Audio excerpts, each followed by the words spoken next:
Hello! I saw the eclipse. It was really cool. And I made a little video, which I'm about to show you. But before I do, I'd like to make 3 brief clarifications. Number 1, I am perfectly aware that eclipse videos are done to death and are being done to death already.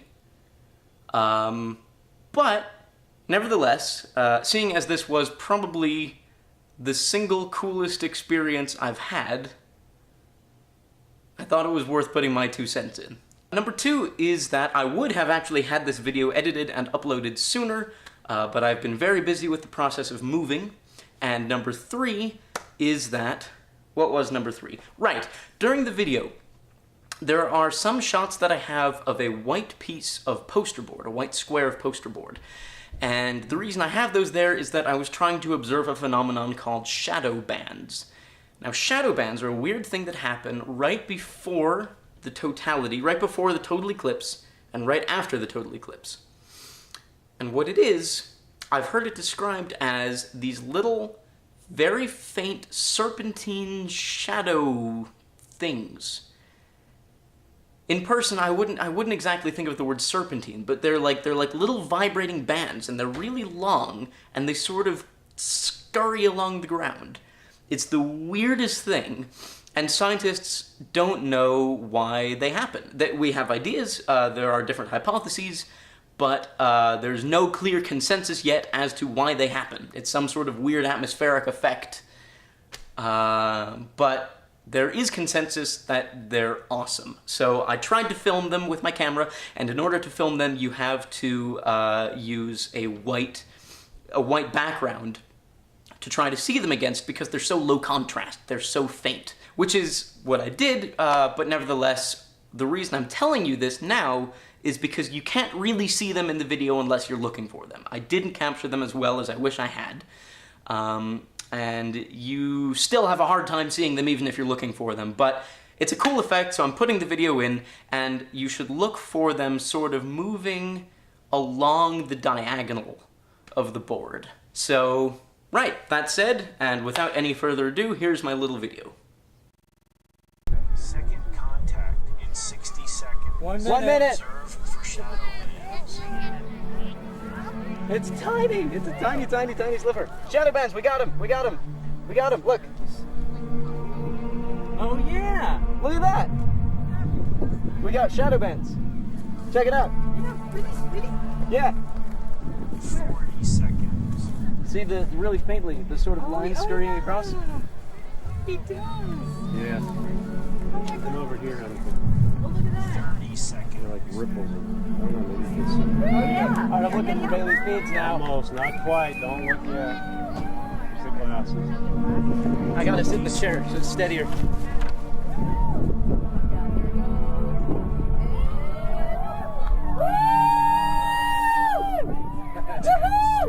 Done. No, not just that.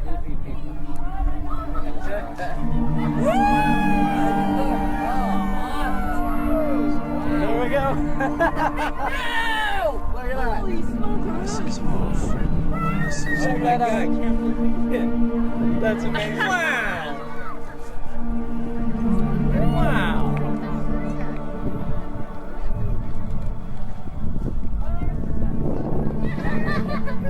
That is Next eclipse in 10 seconds.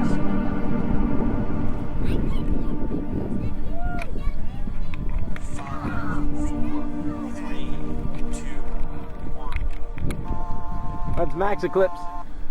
Woohoo! That is Observe the horizon. That's amazing. 10 seconds. Glasses on. Glasses on. 5, 4, 3, 2, 1. Glasses on. Glasses on. Oh, there we go. It's back. It's back. Oh, I see it.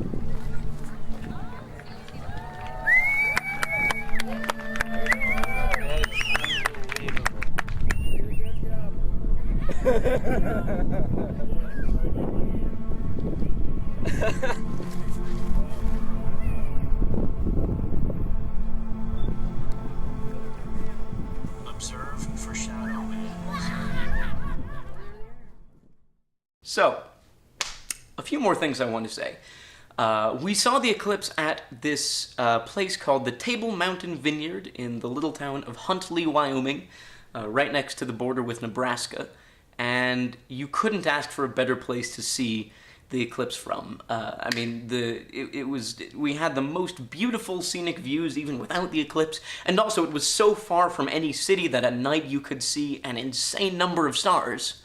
You know, you can see the Milky Way, you could see the Big Dipper as if someone drew it with a marker. It was really, I was going to say crazy, but that undersells just how beautiful it was. The other reason that this venue was so great is because we had a really great group of people.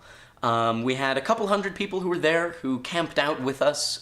We camped there. And the sense of community at this place was one of my favorite aspects about the whole event.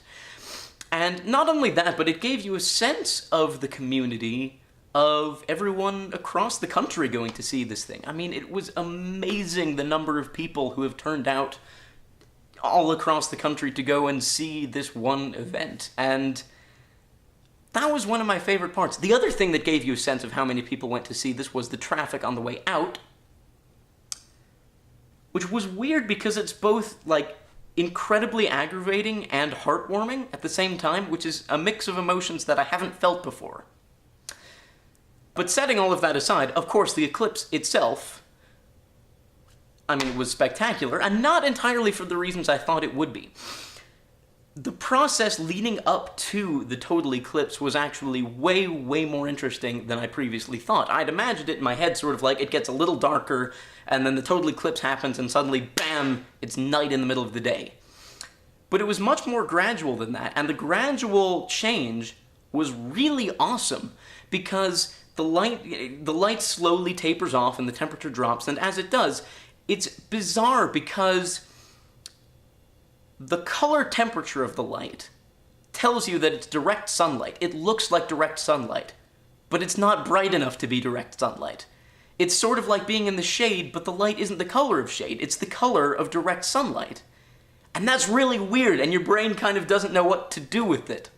And that was actually one of my favorite things, was sort of watching that progression happen. And the other thing that I noticed is it made the sun feel smaller and closer up.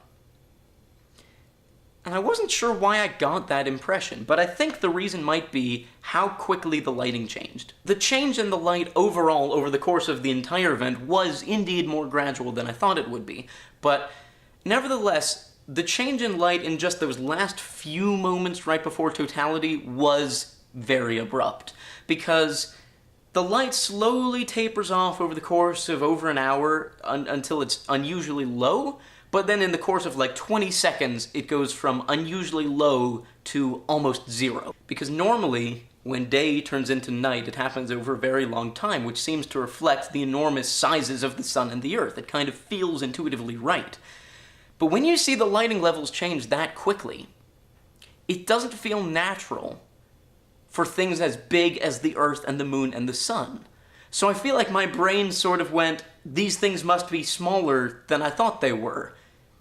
But they still appear the same size in the sky, which means they must be closer to me. I wasn't expecting that, but it was really cool.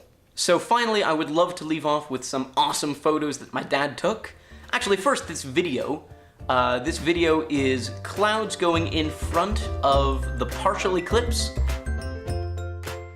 And now, here are the rest of the photos.